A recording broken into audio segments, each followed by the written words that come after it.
Hapa ni exclusive interview, nazungumza na wasanii ambao wana vingi binafsi ungetamani vifahamu kama sio visikilize juu ya mazuri ambayo amekuwa akiyafanya kila kukicha kwenye kazi yao ya uigizaji, si vingine.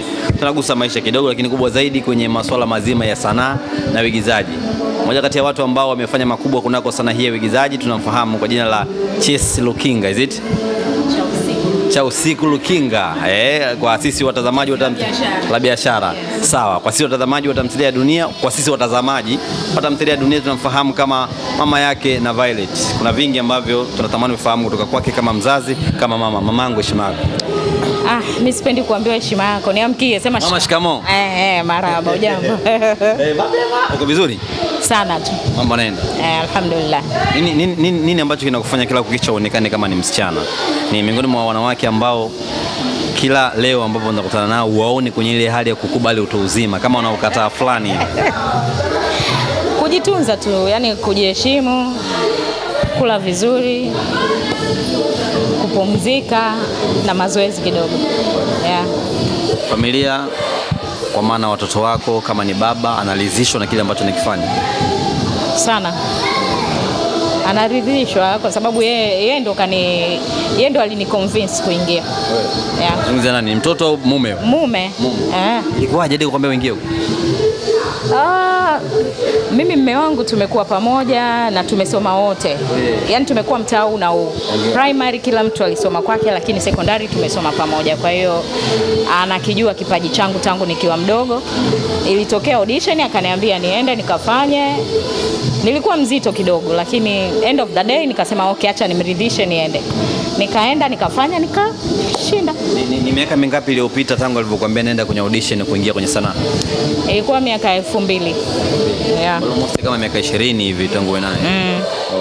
Ndio. Hapataki ukakasi wote kwenye masuala yako ya uigizaji? Hapana, anaelewa. Maana sanaa ina mambo mengi na mimi unafahamu. Ni kweli, lakini anaelewa. Yaani yeye anajua. Kwa hiyo hana shida kwenye hilo. Ni utu uzima ama namna fulani ya misingi ambayo umemwekea ndio nakufanya wewe kuamini? Kama nilivyokuambia mwanzo, ni mtu ambaye ananijua tangu tukiwa wadogo. Kwa hiyo ananijua kwamba mimi ni mtu mwenye misimamo. Yeye mwenyewe tu alipata shida sana kunipata. Kwa hiyo anaelewa. Alipata shida sana mno yani. Huko alipo anafikia, mbona kama siri zangu zinatoka hivi? Kwa hiyo anajua, ndio maana ananiamini 100%. Imekuwa tofauti na wasichana wa siku hizi. Vijana hatupati tabu sana kuwapata. Shida ni nini? Ampati tabu. Labda utandawazi. Inawezekana utandawazi umechangia watu yani mabinti wanajiona kwamba wako huru sana, yani anaweza kufanya chochote kwa wakati wowote hivyo. By the way, nikupongeze. Umekuwa ni miongoni mwa mama watu wazima ambao wanafanya sanaa nzuri sana, kuanzia kwenye Jua Kali, nimebahatika kukuona, nimekuona kwenye Kombolela hadi hapa kwenye Dunia. Asante. Ni karama ambayo unayo moyoni Mungu amekupa ama ni mazoezi ya kila kukicha? Kusema ukweli hicho kitu ninacho yani, unajua kila mtu anazaliwa na kipaji chake, isipokuwa ni yeye mwenyewe tu kujitambua kwamba yani kujitafuta na kujijua kwamba mimi niko hapa. Kwa hiyo hicho ni kitu ambacho nimezaliwa nacho na nina passion nacho, hivyo tu. Na pia kujifunza, yani mimi sijioni kama eti naweza, mimi najifunza kila siku. Kama sikosei kwenye Kombolela ulishiriki msimu uliopita, mamake na Awanda, is it? Awanda ya msimu wa kwanza. Ni mama fulani hivi ambaye ulivaa hisia nyingi, ulikuwa unakemea mwanao. Ni nani unikumbushe? Ni kitambo. Nani wewe? Mwanangu alikuwa Awanda na kakake.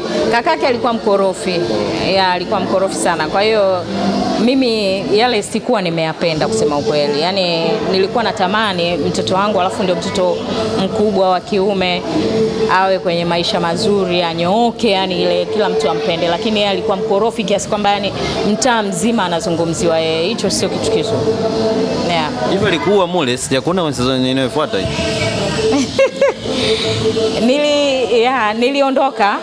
Niliondoka nikaenda kwa ndugu yangu Bagamoyo, lakini baada ya kwenda huko Bagamoyo nikafia huko. Yaani nilipokufa haikuonyeshwa, lakini nilifia Bagamoyo. Lakini hatutarajie endapo dunia nini Kombolela ikiendelea kwamba utakuja tena.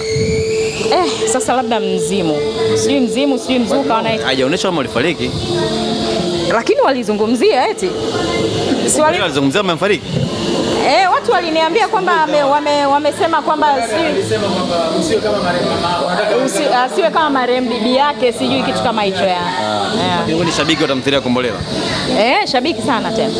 Umeridhishwa na namna fulani ambavyo Kombolela imeisha sasa hivi?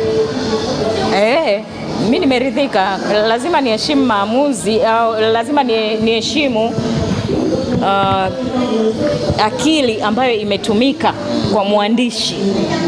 Ametumia akili nyingi sana, ndio maana umeona watu imewateka. Sawa Kwa hiyo mimi naheshimu na nimeridhika kusema ukweli. Nimefurahishwa na nilikuwa naifuatilia, sijawahi kuiacha hata siku moja. Nilifuatilia mwanzo mpaka mwisho. Tangu mimi mwenyewe nipo mpaka mimi nimetoka mpaka season ya 2 na hata ikija ya 3 na ya 4, kwa sababu naamini Abduli ni mwandishi mzuri sana. Kwa hiyo kila anachokiandika mimi huwa nafuatilia vitu vizuri kwa ajili ya kujifunza zaidi. Kama aliyesema tamthilia ya Kombolela imekosewa kumalizwa vile kwa sababu kuna baadhi ya matawi hayajakaa sawa, ama kuna namna fulani ndio iendelee, manake wamekosea, unavyoona wewe? Wangeandika wao basi. Ile ni story ya Abduli. Hiyo sasa wanayosema wao ni ya kwao wao vichwani mwao. Lakini kwa mwandishi yeye alivyomaliza akaona ni sawa alivyomaliza. Na watu waga wanaona rahisi sana, yani kusema vitu vya watu, yani vitu vya wengine kwamba angefanya hivi, angefanya vile. Fanya wewe tuone kama unaweza.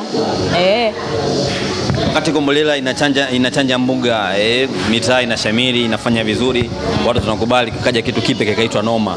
Moja kati ya tamthilia ambayo ilichukua hisia sana za watu. Natamani nisikie kutoka kwako. Tumzungumzie mtunzi wa tamthilia ya Noma, ndugu yetu.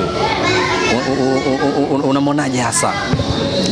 Ni mtunzi mzuri sana. Yaani ni mtunzi mzuri sana na ni mwandishi mzuri sana, na wachezaji walitendea haki vizuri sana. Yaani wamefanya vizuri kiukweli. Kuanzia mwanamuziki ambaye kaimbia ile, yani inakuteka kabisa, ile nyimbo inakuteka. Nafikiri anaitwa Sunny Boy. Ameimba vizuri sana, imetuteka mashabiki. Yaani ukikaa ukisikia tu ukisikia kale kawimbo unasema yes, Noma hiyo hapo, lazima usogee sitting room kwa ajili ya kuangalia. Yule ambaye kwenye kusema kwamba Noma imekuja mara baada ya kuitazama Kombolela inafanya hivi, Noma nimekuja, tunamtafsiri vipi? Kama kawaida nasema hivi, hayo ni mawazo yao wao. Yaani wao ni mawazo yao, lakini yule mwandishi mwenyewe wakati anaandika aliona kile anachokiandika na akakiamini. Na ndio maana kimepokelewa. Sawa, tuache huko masuala hayo. Chesi Lukinga ni miongoni mwa mama ambao wanafanya vizuri sana. Bio yako nimeona imeandika pale tuzo ambao ulipata wewe Morogoro tu. Kwenye hizi tuzo kubwa huku si ya kuona. Zanzibar kuna tuzo kubwa sana. Tuzo zetu hapa za nchini kwetu hapa Tanzania bara hatuja kuona. Shida nini? Hawaoni kile unachokifanya? Kuna kaupendeleo fulani kwamba wanapeana wenyewe kwa wenyewe, ama unahisi kiwango chako hakitoshi, ama tusemeje? Kila kitu kina wakati. Kwa sababu nikisema eti hawanioni, tuko wengi, siko peke yangu. Hao waliopata pia wamestahili. Ni haki yao. Kwa hiyo mimi itakapofika wakati wangu, na mimi nitapata, na hutakiwi kuforce, unatakiwa kutulia. Sisi tunaambiwa tuwe na subira. Yaani Waislamu tunaambiwa tuwe na subira. Kwa hiyo usipokuwa na subira pia unakuwa sio mcha Mungu wewe. Lakini kama mcha Mungu utakuwa na subira na utaamini kwamba iko siku yangu ambapo itafika na mimi nitapata. Kama kufa tu. Siku yako ikifika utakufa, no way out. Ipo siku yako utapata. Ndio. Na tena naamini nitapata tuzo za hapa nchini kwetu mpaka nje. Yaani mimi naamini kwamba nitapata tuzo Hollywood kabla sijafa. Yes. Hebu sisitize tuhifadhi. Nitapata tuzo Hollywood kabla sijafa. Amina, Mungu afanye hivyo. Amin inshallah. Ndio tamthilia ya dunia. Kwa sasa ni tamthilia ambayo inafanya vizuri, the same na wewe tunakuona vile unafanya vizuri. Mahusiano ambayo anayo mwanao sasa hivi ni mtu ambaye hana mume, na tumeona kwamba unamshawishi, umri unaenda, wenzako uliosoma nao wengine wana watoto, lakini hujaingia kwenye ndoa. Yale ambayo unayafanya unahisi ni mama anapaswa afanye vile, ama ni namna fulani ambayo mama anakosea kumshawishi mwanae kuingia kwenye mahusiano ambayo hayupo radhi nayo? Hakuna mama asiyependa mwanawe awe na stara. Yaani kama utaona mama anaona mwanawe hana stara, halafu yeye anaridhika, basi huyo mama hayuko sawa kichwani. Lakini kama yuko timamu kabisa kichwani, lazima atatamani binti yake na yeye awe na stara. Na sio binti tu, yaani uwe na mtoto wa kike, uwe na mtoto wa kiume, lazima utatamani mtoto wako awe na stara, kwa sababu akiwa mtoto wa kiume halafu hana mahusiano ambayo yanaeleweka, labda ndoa tuseme, lazima utajiuliza, mwanangu nilimzaa akiwa mzima, shida nini? Ana tatizo gani? Lazima itakuumiza kichwa. Na akiwa wa kike the same, utajiuliza ana shida gani? Kwa nini haolewi?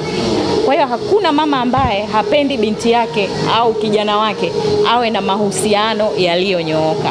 Kwa macho ya nyama ukimtazama Jordan, unahisi ni mkwe ambaye anastahili kumuoa mwanao Violet? Wanasema moyo wa mtu msitu moyo wa mtu msitu, siwezi kumsemea, lakini kwa kile ambacho kakirepresent kwangu mbele ya macho yangu, mimi naona anafaa. Ni kijana mzuri tu, yani anafaa kuwa mume ya hivyo, na anaonekana kabisa ana huruma na anampenda kweli. Lakini sasa binti yangu yeye ndo hajampenda, siwezi kumlazimisha. Ndio maana nikamwambia hivi, lete yule ambaye wewe unamtaka. Yule humtaki sawa, basi niletee yule ambaye wewe unamtaka ili nikuozeshe, ustirike. Hivi tamaduni zetu haziruhusu mtoto wa kiume kumfuata mama mkwe kumwambia nataka nimuoe mwanao, au kumwambia mwanao nataka nimuoe kama vile ambavyo amefanya Jordan? Hapana, hairuhusiwi. Lazima kwanza ije posa, tena yani ni barua ya uchumba.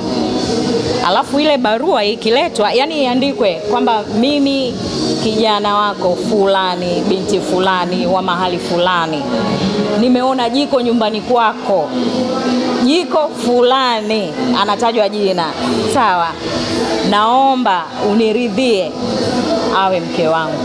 Ikiletwa ile barua, hiyo barua inawekwa na pesa japo kidogo, hata 50,000 laki inawekwa. Ikishakuja hiyo barua ambayo inafungwa kwenye bahasha vizuri, inatiwa na, zamani sisi walikuwa wanafunga na handkerchief nje, ambayo iwe nyeupe plain au iwe nyeupe na maua, yani iwe na mvuto, manake unajua nyeupe inavutia, iwe na mvuto. Inafungwa vizuri, inaletwa pale kwa wazazi na washenga. Sio kijana aja, anakuja mshenga. Ile barua itafunguliwa na baba.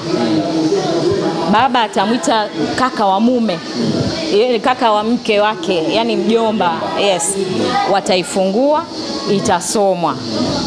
Alafu ataitwa binti, ataulizwa muolewaji, ataulizwa, kuna barua imekuja hapa ya mtu fulani, unamfahamu? Ndio namfahamu. Unamfahamu vipi? Namfahamu 1 2 3. Umeridhika awe mume wako? Akisema ndio, kama wazazi pia na wao wamemchunguza, wameona wameridhishwa na tabia zake na maadili yake, atajibiwa ile barua, itarudishwa kule. Ikirudishwa kwamba imejibiwa, watakuja, watakaa kikao pande zote mbili, watakubaliana. Binti atakuwa tayari kashaulizwa, unataka mahari yako iwe nini? Kama ni pesa, kama ni dhahabu, kama ni nini, atasema. Zitatengwa pale. Wale watatoa taarifa ya siku ya kuja kutoa mahari. Mahari itatolewa, itakabidhiwa. Kuna mahari ambayo hiyo ni haiguswi na mtu yoyote isipokuwa mke mwenyewe ambaye ni muolewaji. Alafu kuna mkaja, hiyo sasa ni mjomba, si shangazi na nini. Kwa hiyo zinatajwa zote, zinajumlishwa mle kwenye ile barua ambayo imejibiwa. So siku ya kuja wale watagawa ile mahari alosema biharusi kwapi, hii hapa, anapewa biharusi ya kwake, atajua mwenyewe afanye nini. Alafu vile vitu vingine wanagaiwa, si shangazi, mjomba, si nani na nani na nani. Ndio inapangwa sasa tarehe harusi inafanyika. Kwa alichokifanya Jordan tunasemaje? Hakuna ndoa, kwa maana kwamba amekosea ama tunamsamehe? Kakosea sana, lakini kwa sababu ajenda yake ilikuwa na mantiki. Alikuwa na ajenda ambayo ina nguvu, ina uzito. Hakutaka kumchezea, na alisema kwamba yeye hakumfuata Vai, japokuwa Vai yeye anasema kwamba alianza kumfuata yeye. Sasa sijui nani hapa mkweli, lakini kutokana na alichokifanya Jordan, yani ni msukumo tu wa mapenzi na umri wao pia. Yani sasa hivi ndio hao watoto Gen Z wako hivyo. Anasukumwa na kile anachokijisikia yeye kukifanya anafanya. Kwa hiyo anaweza kasamehewa akapewa mke. Sawa, tumalizie sababu ya muda tu, naomba niulize swali langu la mwisho. Nimesikia hii kila sehemu watu wanazungumza. Huyu mama anafanana na Violet, ni mama yake mzazi? Bila shaka ushakutana nayo hii TGB. Sana. Vai sio mwanangu mzazi. Sio mwanangu wa kumzaa, lakini Vai ni mwanangu kwa sababu yani ananifanya kama mamake. Yani ananifanya kama mamake mzazi na mimi namfanya kama mwanangu mzazi, na umri wake pia mimi namzaa. Kwa hiyo Violet ni mwanangu na hakukosea yule ambaye alifanya cast.